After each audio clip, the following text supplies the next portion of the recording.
Hello everyone. Recently কাকরাইলে যে আগুন লেগেছে, ওইখানে সবাই দেখতেছিল যে আগুন লাগছে, কেউ ভিডিও করতেছিল। এর মধ্যে 1% মানুষ ছিল যারা চেষ্টা করতেছিল যে আগুনটা নিভানোর চেষ্টা করতেছিল।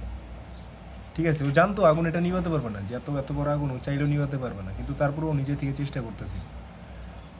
ওইটা ভাবে নাই যে আমি এটা যে পানি মারতেছে আমার এই একজনে পানি মারা কিছু আসে যাবে কি যাবে না। তো ওই জিনিসটা চিন্তাও করে নাই, ও চিন্তা করছে আমি আমার থেকে যতটুকু সম্ভব আমি চেষ্টা করবো, ওই জিনিসটা চেষ্টা করছে। আমি একবার শুনছিলাম যে যখন এক জায়গায় আগুন লাগছিল, তো একটা ছোট পাখি ছিল আর একটা বান্দর ছিল। তো বান্দর কি করলো, ওই আগুন লাগা দেখে হাসতেছিল। আর ওই ছোট যে চিড়া ছিল না, সরি, ছোট যে পাখিটা ছিল, ও কী করলো যে ওর মুখ দিয়ে যতটুকু পানি নিয়ে চেষ্টা করছিল আগুনের ফালার। ওর এই 2-3 ফোঁটা কিংবা কয়েক গ্রাম পানিতেও আগুন নিববে না, এটা জেনেও বান্দর হাসতেছিল। তখন ওই পাখিটা রিপ্লাই দিল, দেখ আমি জানি আমার এই পানিতে জীবনও আগুন নিববে না, কিন্তু আমি আমার জায়গা থেকে চেষ্টা করছি, আমি তোর মতো তো দাঁড়ায় হাসতেছি না।